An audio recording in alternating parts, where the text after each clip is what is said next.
Night 5. December 2024. 3 nights until New Year. Yeah, we're in the red. Usually, the first thing that hits me when I blink awake is this boundless black void staring at me the same way I stare into this perfect nothingness.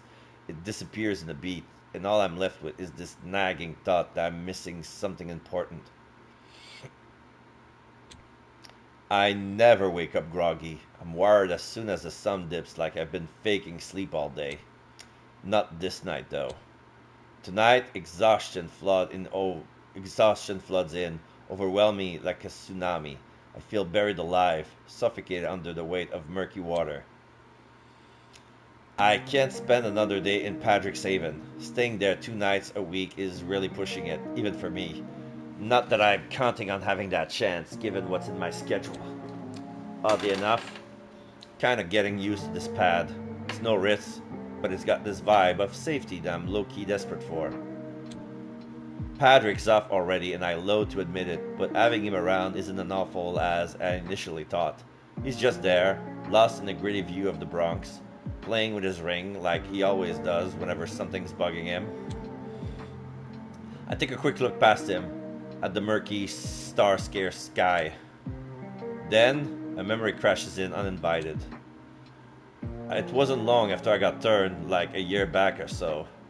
We had this wild gig out in Nevada.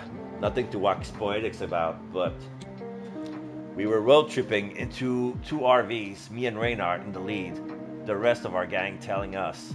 Completely out of nowhere, Reynard grabs the wheel and veers us straight into the desert, leaving the others far behind.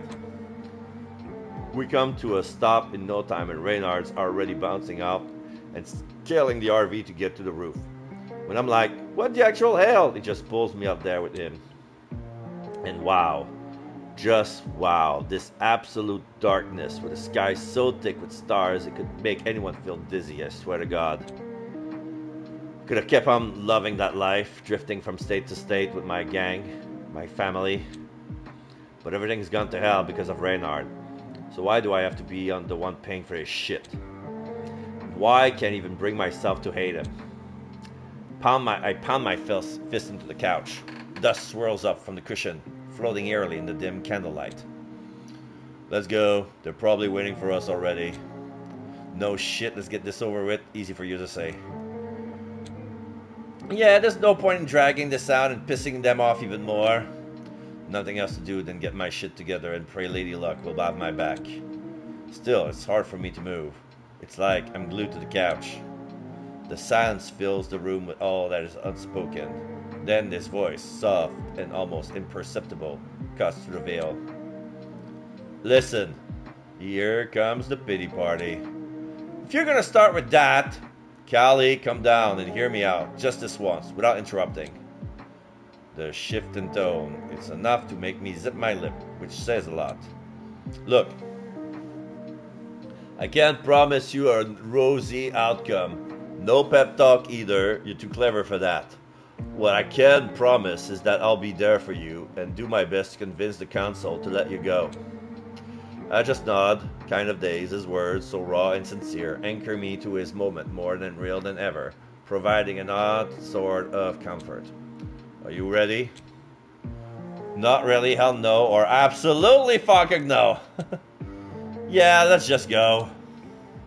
We head to the perfectly serviceable car in silence. Oh, I forgot about that expression.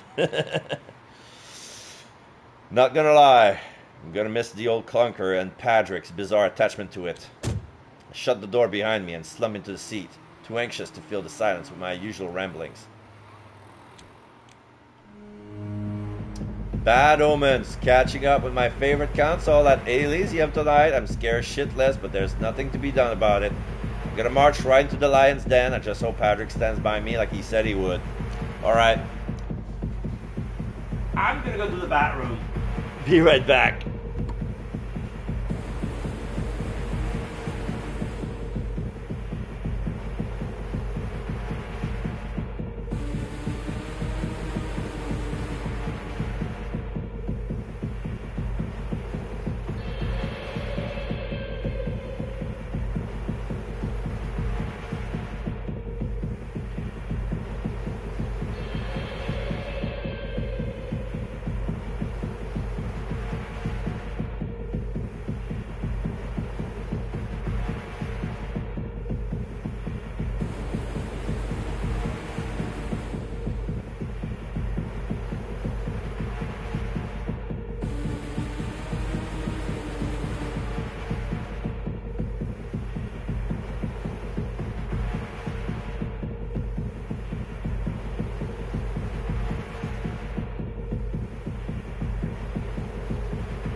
Okay, I'm back. So, I'm hungry in the game, not in real life, because I'm eating snacks like sea salt crackers. And I'm about to enter the Elysium with nothing to show for, with an empty stomach. What could possibly go wrong?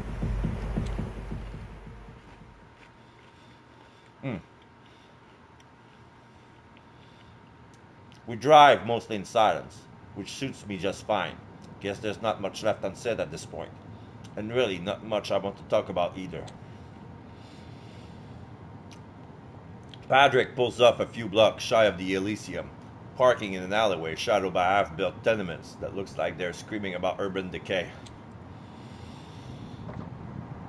Why are we stopping here? The art hall is a couple blocks down.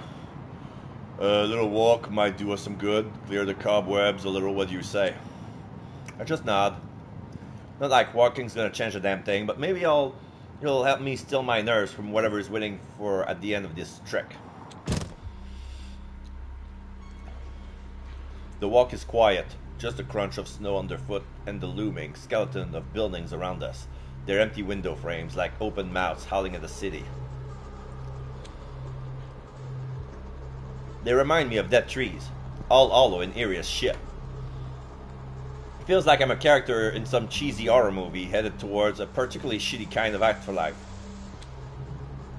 The irony isn't lost on me. Deep in my gloomy thoughts, I almost miss the sound of heated voice from one of the sides. Who the fuck does construction at this hour? Patrick's face grew even more serious than normal. One step further and it'll be put into a museum as the benchmark for grumpiness. Shh, this way. He tugs a bit too sharply towards the fence and hisses for me to take a closer look at the source of the noise. He's fidgeting with his ring again, which is never a good sign. Peeking out, I see three probably mortals in beat-up clothes, chatting animately like they're plotting something. Great, a bunch of thieves are just idiots betting who can haul off a T-bar. Big deal. Let's keep moving. Hanging around here isn't exactly helping me. I'm not sure they're just thieves, Callie. As he mentioned it, I catch a glimpse of a handgun peeking from one of those guys' belts. My eyes narrow, fishing out more details. They're tense, ready to snap. And one dude is wearing what looks like like a Kevlar vest under his jacket. They could be undercover, maybe DEA on the stakeout. I doubt they're the feds either. You think? Hunters. Probably a scouting party. This close to Alicia? Fuck! We freeze, spying on them, until the scratchy sound of a radio cuts the silence short. I can't hear the words, but whatever has been said has been as them dashing into the building, steps echoing up the stairs. I look over at Patrick, his fingers busy twirling his rings like he's got answers. Who knows, maybe he does, but so do I. Let's go after him. I'm not sure. Oh please, you already made up your mind. Your face screams eternal debate loud and clear. Right. I have a bad feeling about this. We better figure out what they're up to. I nod and start for the building, every move cautious and calculated. Patrick follows, silence as the grave. Win Queens? We zip up 10, 12, 15 floors in a blink, tailing the hunters, melding into the shadows as we go. The higher we climb, the louder wind howls, whistling through the unfinished windows. Soon, we sneak into a vast open area, still under construction, and crouch behind a half-finished wall. The three hunters we follow join a few others, one clutching a radio and posing like he's the boss. Take a quick look around to get the lay of the land and... Holy shit! Quiet! Scatter amongst the debris of wires and building tools, there's a brightly lit table piled with maps and a rugged laptop displaying a stream of commands on its green screen. Military equipment is everywhere. Assault rifles, Kevlar vests, night vision goggles, and notably a massive sniper rifle on the bipod aimed loosely at the street below. I lowered my voice to a whisper. We need to get the hell out of here now. If this is sad, if there are more of them. They are not the feds, I'm telling you. They are well equipped, but all of this screams paramilitary to me. So what's our play? He raises slowly, tense, like a predator ready to pounce. Stay low, it'll only take a moment. In a flash, Patrick darts towards the nearest hunter. A gruesome crunch echoes as he smashes the man's head. The rest snap out their days, moving sluggishly as if in slow motion, but Patrick is already whispering something under his breath. I catch maybe half of the word escaping his mouth, all of them mundane, direct, normal, but every single one of them makes me want to dunk my head underwater to escape their soft, incessant onslaught. I do the next best thing and just cover my ears, thinking about the best step to be taken. Unseen passage. I'm hungry as shit, but who cares? I let the crisp, wintry air wrap around me, enveloping my body head to toe, making the hunters glance side off me like a mist cellophane. Once I'm fully hidden, I scan the room to quickly size the situation.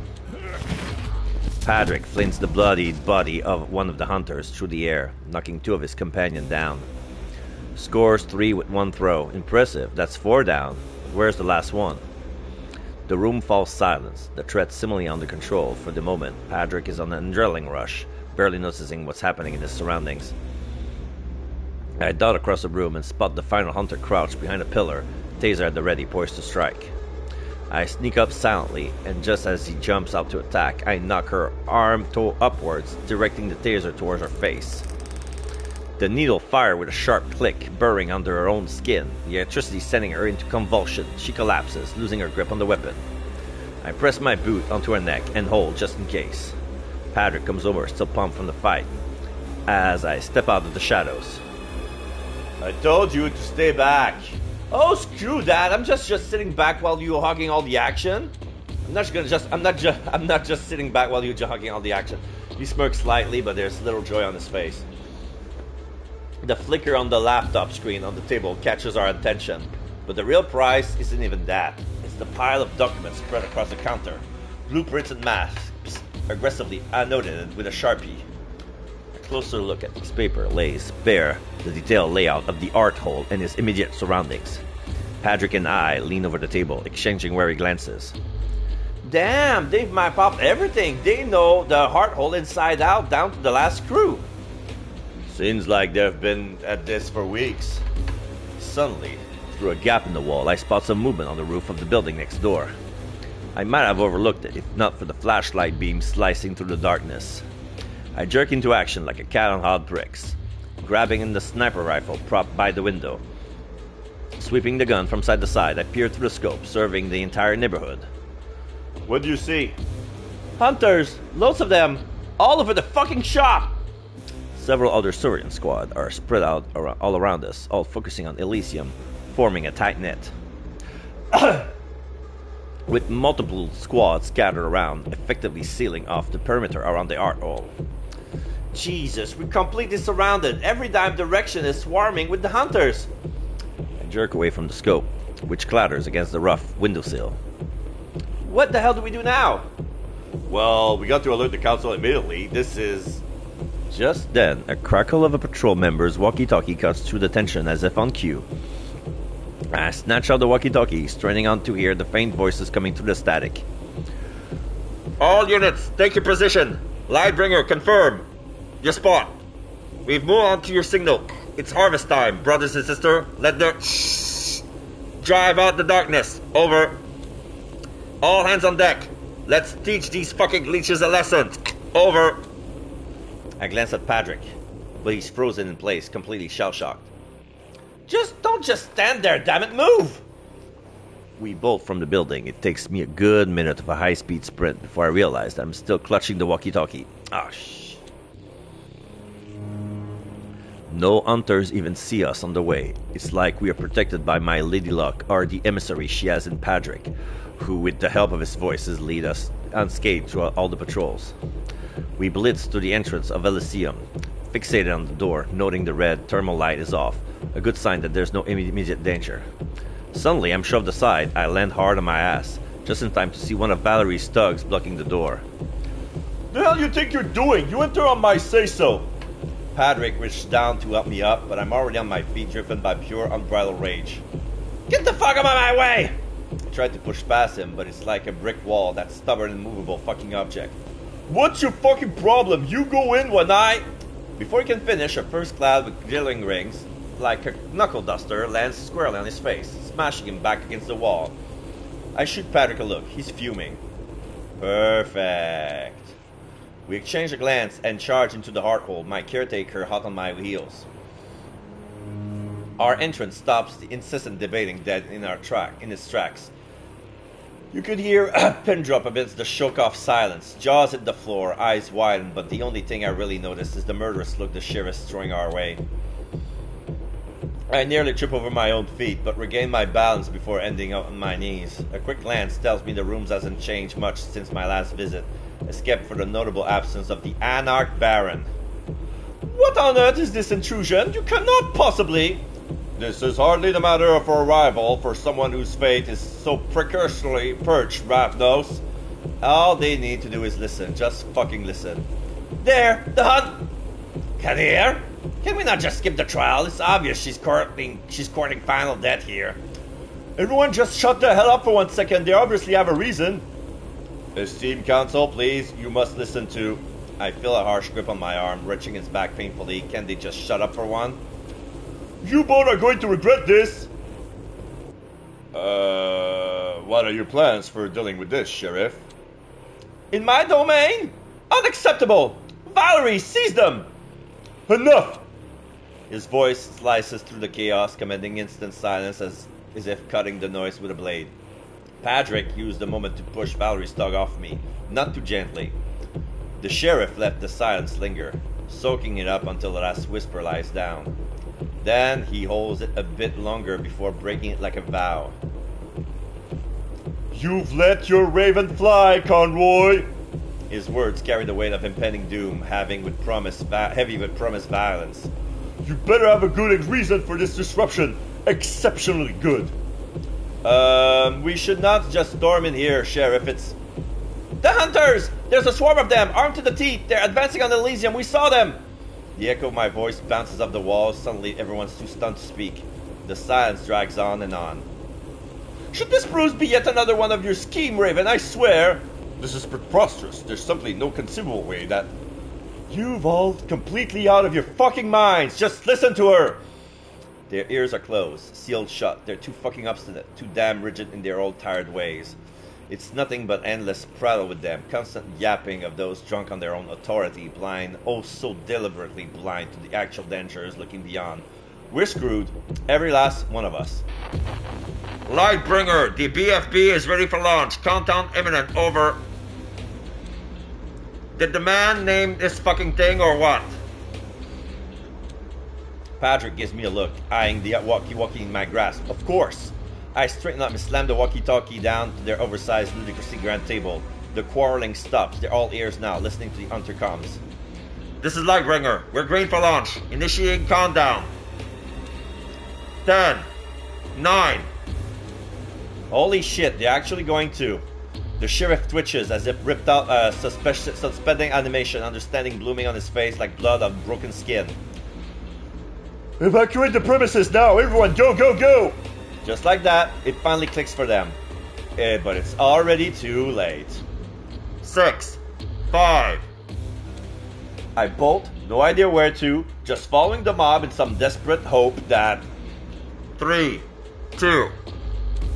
The last image sears into my memory is Patrick's face just before. 1. ... Void.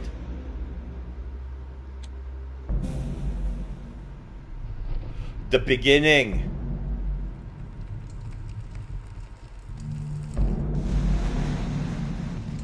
Is that the art hole?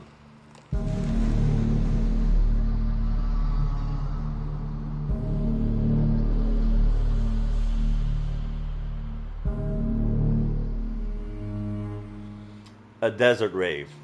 flames licking the sky like a celestial joke. I dance as if the fire could burn away the fringes of my burgeoning self.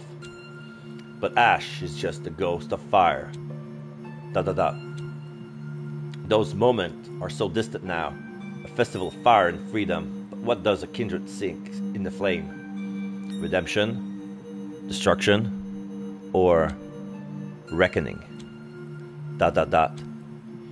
Reality, dark as the blood I crave, yet shun it tastes like metal, like rust, clack, clack, clack, like fire, like hunger, like survival. That game we all play, all but flies, flips, fleets. ... Here, now, surrounded by the fire of my own disconnection, pixels of dark, oh so very dark web, every byte of story of deception, every link a chain to another false promise. The digital haze, impenetrable, but even codes have their breakpoints, just the way I do. Kelly! His voice, serpent-slick, sugar-coated daggers wrapped in velvet tones, the maker of my illusions, the puppeteer, dangling me on a string of single lies, but aren't we all but mirrors of our own deceits, reflecting back the lies we're so carefully curated, a firestorm of half-truths and whole falsehoods. So what are we if not the secrets we keep? Kelly! I am here. I am still here. What? Run! Patrick! I remember now. Oh shit. Yeah. The heart hole has been hit. Well, we've saved. We saved our ass for the moment.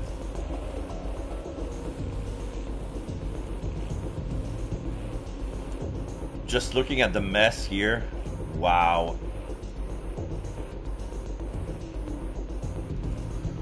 Patrick's urgent pull on my arm jolts me from my trance. He's hauling me away from the remains of what once stood as the very jewel in the crown of the New York Scamarilla. Elysium is now just a burned husk of its former self, grandeur swallowed by ferocious flames that seems to silence the desperate scream of those who fled the initial havoc. Thick smoke spirals into the night sky, fiercely tearing at the air around it. I could stand here for hours, watching the whole place turn to ash. Kelly, snap out of it! Clack, clack, clack. The sudden, close sound of gunfire serves me a brutal wake-up call. Yeah! We launch into a maddening sprint. Patrick is slightly ahead, gripping my hands way too tightly for my liking. He looks mostly unscathed, just a few scratches here and there. Stinging pain on my cheek finally reaches my senses. I run my fingers over it and find a deep gash, but aside from that, it seems to be okay too. We pass by Arturo, half leading, half carrying barely conscious Prince Panard. He shoots us a hateful glare before launching into a sprint. The sharp rattle of an assault rifle echoes just behind them. A few bullets whiz by, damn near grazing my ear. We're about to duck around the next corner when our luck ran out. A hunter barely a few feet away levels his rifle at us. Goddamn abominations! I recognize him. He's the sole survivor from that mob that went after the serpents. Sant Sarek gave him a fucking grenade and a decisive order to set it off at their headquarters. Miracle he didn't blow himself to hell. He hesitates, lowering his gun slightly. I know y'all. You goddamn leeches, I remember you! Patrick crouches, fangs bared, poised to strike at any moment. I mirror his stance, ready to spring. What that little devil did to me was wrong. Corrupt. I nearly turned on my own. His weapon swings between Patrick and me, his eyes locked on us, paranoid. But I pushed through. I resisted. My brain's in overdrive, seething every fiber of my very being, just itching to see his blood. Not even to drink it, but to shred and tear. And tear. And make it watch his own heart thump his last beat in my hand. Mock him, threaten him, or scare him with daunt. Fuck it. I fix my eyes on him and snarl, channeling all my fury. I can almost hear its heart panic, miss a beat, but he forces down the panic. He clutches his weapon like a lifeline, using it as a barrier between us, mustering his courage to hold his ground. You're nothing but sick, twisted monsters! We're gonna scrub the world clean of your filth! His words turn into a choked gurgle as a curved blade cleaves him in two, slicing from neck to guts like he's cutting through butter. His weapon falls to the ground with a metallic clang. His torso follows, flopping down grotesquely. Then the rest of the hunter hits the snow, blood spewing out like a macabre fountain, unveiling the executioner. Kadir, of course, ... I lift my eyes. His blood-streaked face is horrifying, anger etched deep in his fangs bared, elongated. He looks right through me as if I'm just a bump in his road, another thing to slash through, tear apart, or crush like a spoiled apple. Patrick notices too because he steps right in front of me. We're not your enemy, Sheriff! Kadir cocks his head, almost like he cannot grasp the meaning behind the words. There's a primal edge to him, an untamed frenzy that seems to feed on something dark and ravenous. And those eyes, those scary empty eyes, they belong to the beast. Oh, fuck. Kadir's not home anymore. Gunfire snaps off all of us back to reality. Without uttering a word, Kadir lips into an alley like a feral cat, ready to mangle everything and anything that dares to stand in his way. It only lasts a moment, yet it stretched into what felt like forever. Patrick taps my shoulder and nods towards Julia as she steps out of the crumbling facade of the hearthole, aisling slung over her shoulder. She hands the limp body to Valerie, who appears right behind her. Valerie hurries past us and slips into an alley. Julia, with one arm dangling uselessly, strides up to us. Are you idiots really just going to stand there? No, obviously not. The north exit's blocked. Those assholes are pushing in from the Bronx. Conroy, you clued in on our safe spot in Greenpoint? I don't think so, no. A deep thundering boom reaches us, running a moment after the ground between us explodes in a fountain of debris. We duck mindlessly, scanning for the shooter, but to no avail. Fuck! We need to split up. You two, make for Williamsburg. Someone will pick you up there. Move it now! Let's go, chop chop! She vanishes into the shadows, only her fading footsteps give away her departure. Another loud explosion rumbles, and the gunshot cracks just as we attempt to sneak away from our hiding spot. That's when I catch a glimpse of the shooter. A fleeting shine from their scope gives them away, perched on a rooftop down the street, prepping their next shot. But it never comes. Instead, a dog materializes out of thin air on the rooftop, lunging at the sniper. Its jaws clamp on their neck, throwing them off balance. They stumble and fall off the roof. And just as suddenly as it appeared, the dog is gone. Holy fuck, did you see that? Yeah, I did. It might have been a gangrel, although. We have to ponder that later. We waste no time, ducking into the dark alleys. Anything to get away from this madness. The relentless echo of gunfire fades, now replaced by the distant mournful wail of police sirens. As we move, my instinct kick in hard, prompting me to sweep the rooftop, windows, and alleyways for any sign of threat. There's no immediate danger in sight. Actually, the streets are eerily deserted, as if everyone could sense the looming peril. Yet the air is still thick with tension. We should get moving. Yeah. We run in silence. Patrick and I, our movements synchronized as though we rehearsed this escape countless times, refining every steps.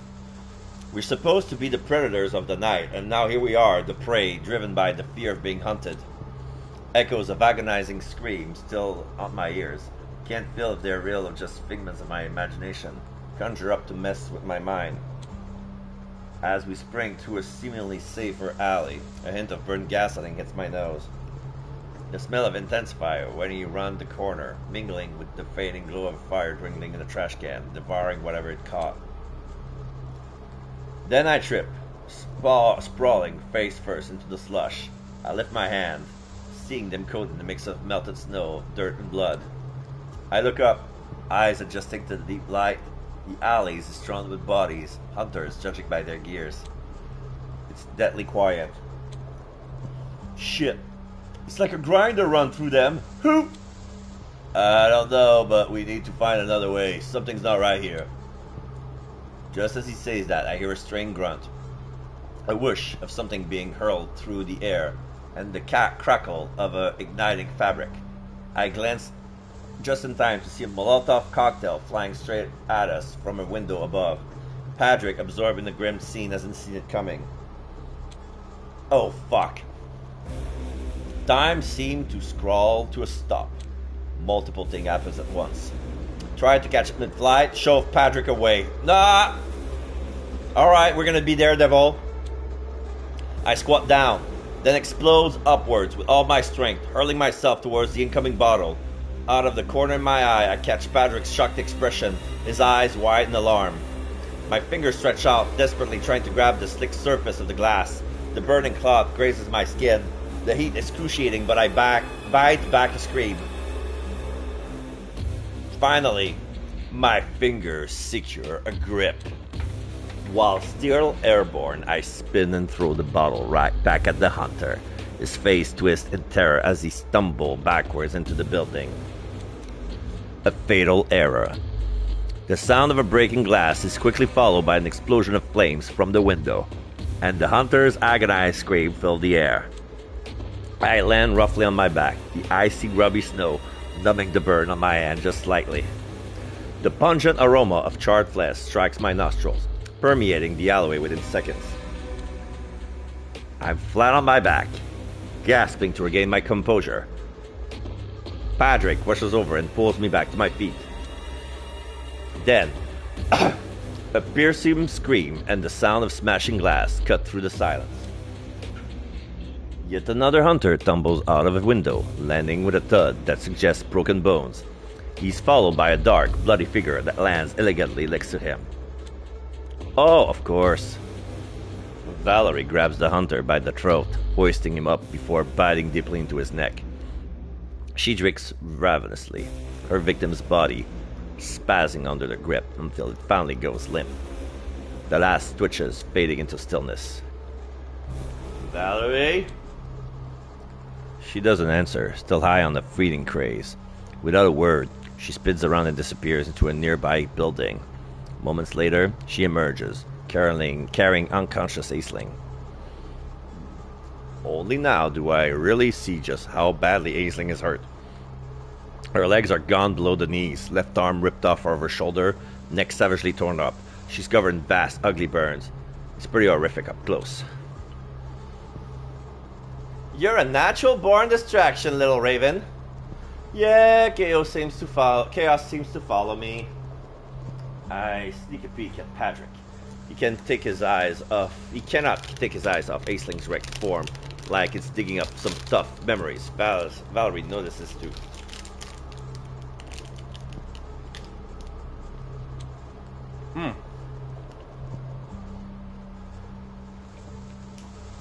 She won't be waking up from the torpor soon, I'm afraid. What happened? Is this of their making? He waves his hand around the alleyway, pointing out the obliterated remains of what used to be a hunter squad. Now, she found herself at the epicenter of the explosion alongside Addison. It's miraculous she wasn't shredded. In pain? Valerie shrugs. There's nothing left of him, though we hardly had time for a thorough search. Without another word, Valerie starts to walk away. We're heading to Williamsburg. Valerie stops briefly, looking back at us through the disheveled mop of her red hair. Excellent! Then she's off, sprinting away, her figure silhouette against the flickering flame as she vanishes into the darkness. Patrick shoots me a wary glance. I just nod to Wire to chat. Come on, we have a lot to ground cover.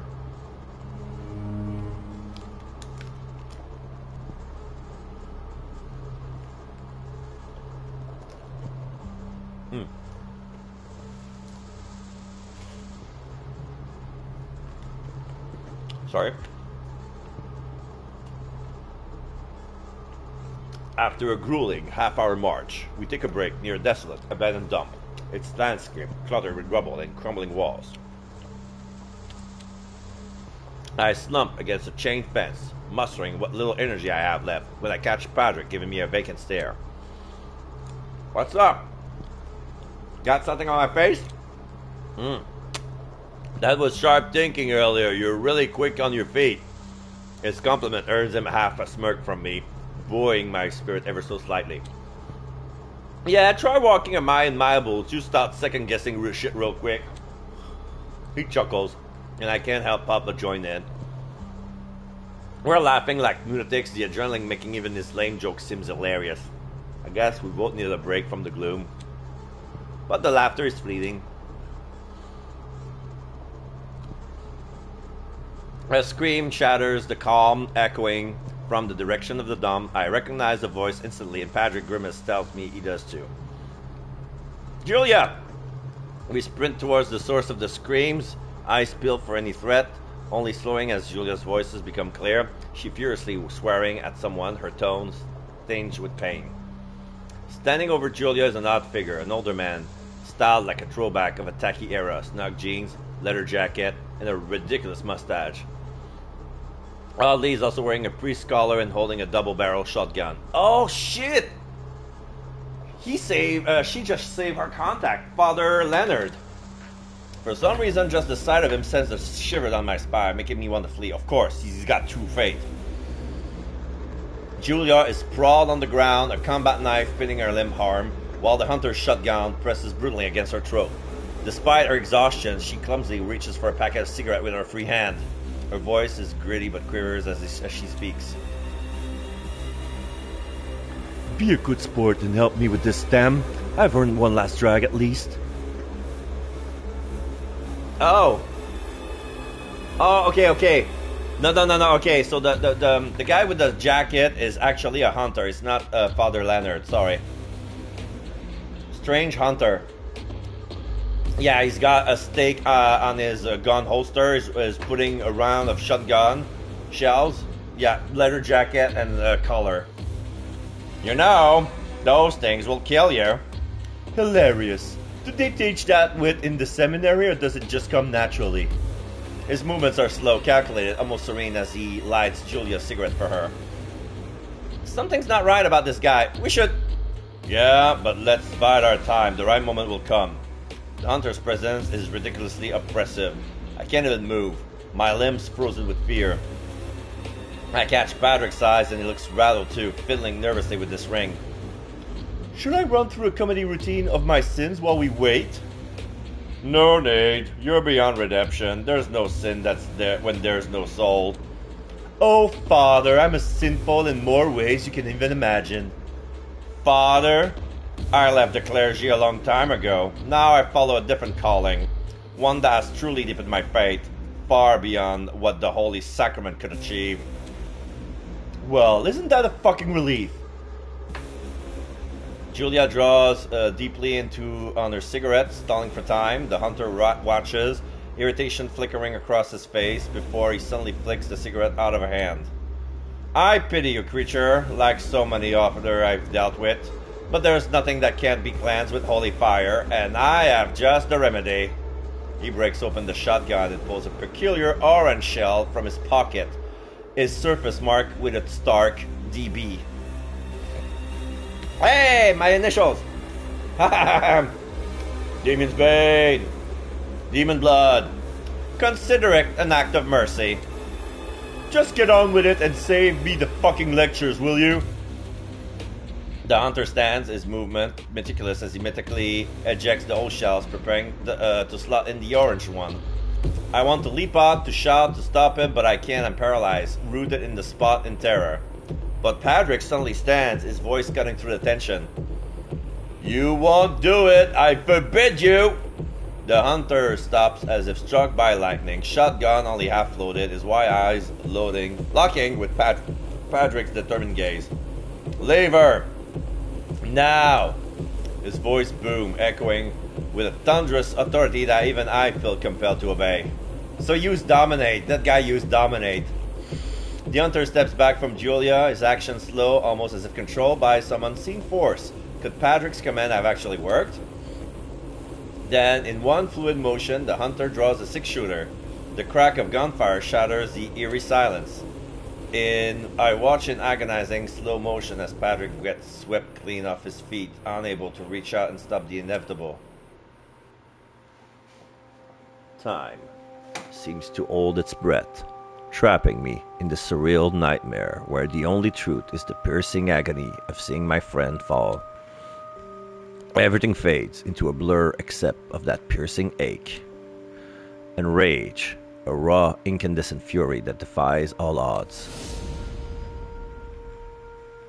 Oh, I got a new point. I can put it in obfuscate, animalism, or presence. Oh, no. It has to be obfuscate or animalism.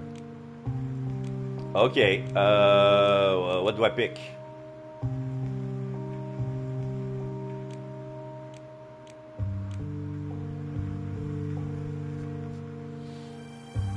I'm gonna pick animalism, because I know what Obfuscate 3 does, but I have no idea what Animalism 3 does. The Rogue! Level 1, level up 1 of the Ramnos discipline to the maximum available level. Okay, some people choose the Rogue. Great. After 20 minutes of pushing through the streets in heavy silence, Patrick is the first to break it. So, just to clarify, random animals attack the guy just to help you out? I shrugged nonchalantly, adjusting my hold on Julia. She's lipping between us, supported by our shoulders, clearly still suffering from her earlier ordeal with that maniac. Oh, cut the bullshit. Modesty is not a good look on you. I don't fucking know, okay? It just happened.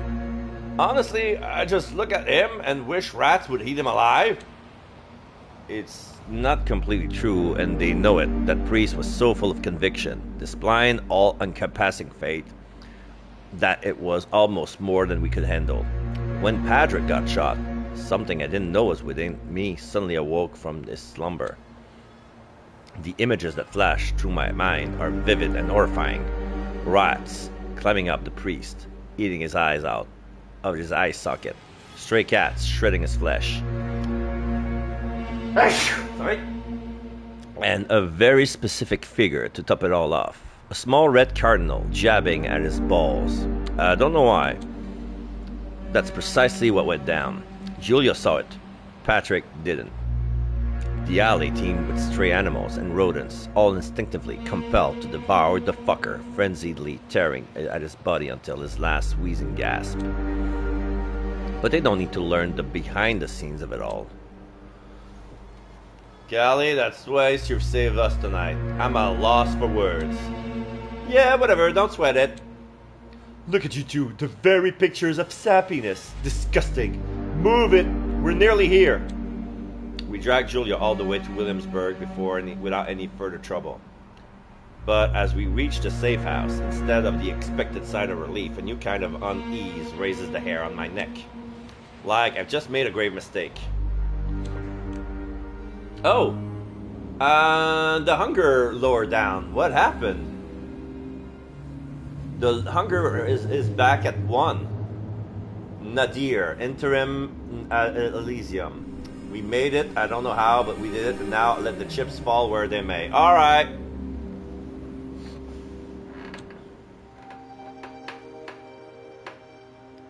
By the moment we launched through the door to the temporary Elysium, I'm already straight up exhausted.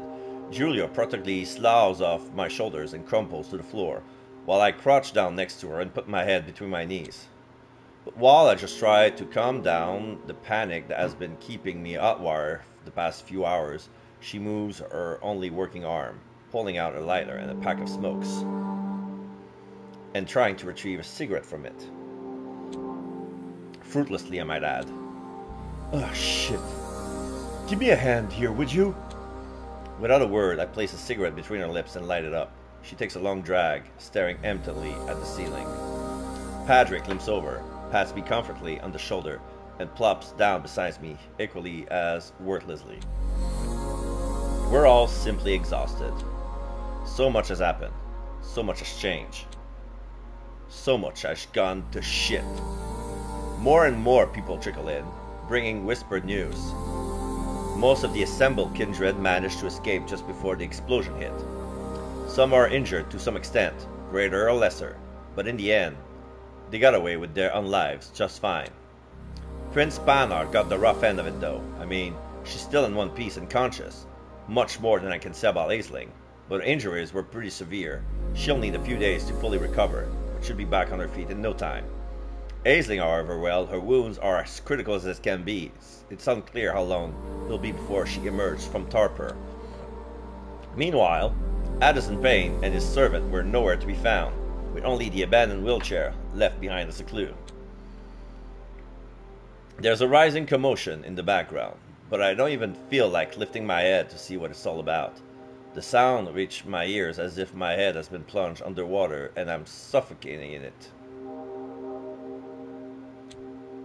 I only realize that something's wrong when Patrick gets up heavily on his feet and lips over to the couple of kindred in a heated argument, arms raised in a soothing gesture which, by now, we should know hardly ever really works.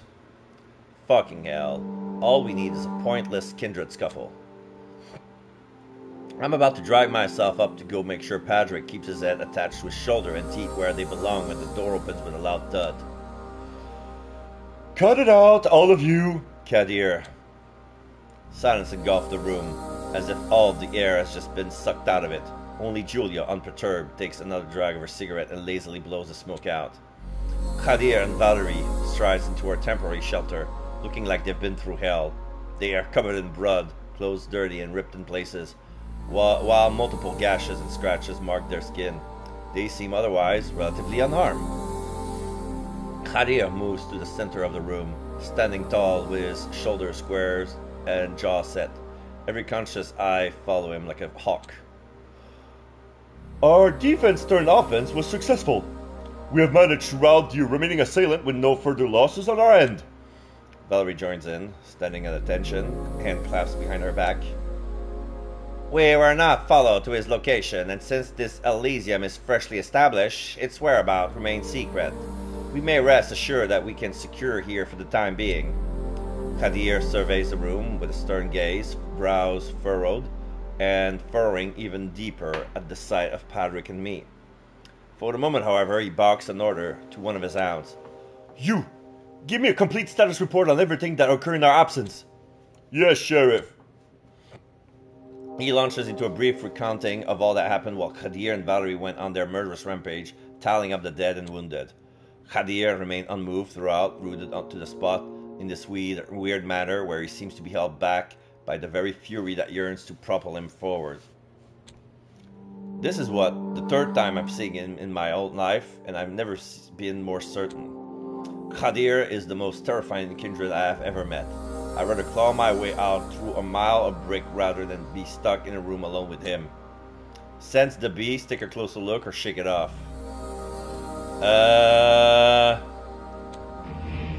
Hunger increase, okay. I can't help but feel the tiny embers of my inner beast tentatively reach out, feeling blindly for its skin, but meaning inferno instead. Kadir's beast coiled just beneath his skin like an endless, ever-moving serpent of razors and barbs, heated up until they glow stark white. I force myself to look away, shivers running up my spine and goosebumps bubbling up on my forearms when Kadir snaps his head towards me. His eyes narrow to savage slits. That'll be enough. The hound clamps his mouth shut mid-word. Prince Panard is in no condition to continue tonight. We will wait the day out here and plan the next steps come nightfall. Any objections? His tone invites none, and none are raised. The kindred start to slowly filter out, looking for a place to bunk down. I tug at Patrick's sleeves. I think that's our cue to leave. Indeed, let's. Not so fast.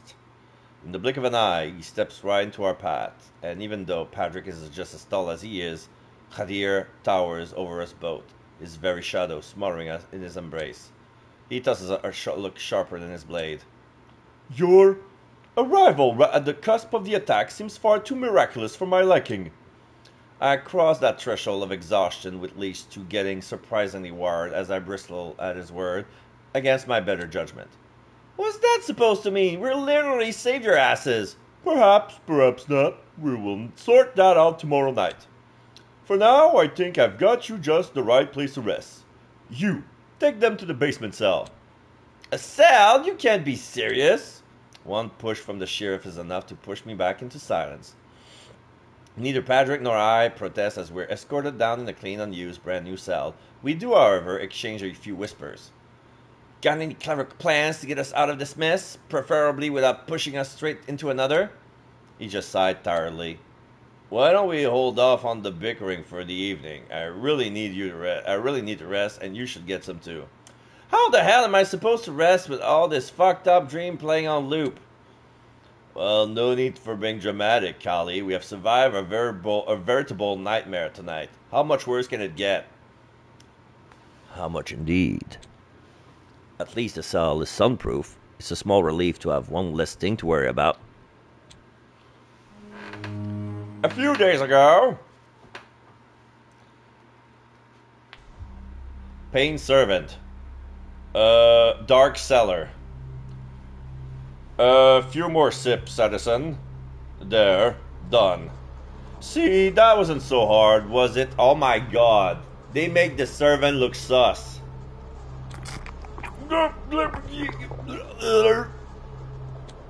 Look at you, getting all relaxed. Think of it like chamomile tea. Nobody's really in it for the flavor. Ah, must be tough, sipping on blood, so below your standards. Especially when it's not from your dear circulatory system. Oh! The servant bought spike blood from Reynard for this. But hey, Our supplier went the extra mile to make sure it's palatable enough for you to keep it down.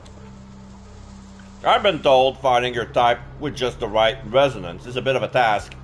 It's got to tick the boxes for you and us both, after all.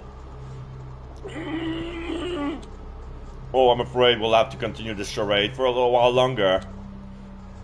We have big plans for you, Edison. Big plans indeed. The judgment.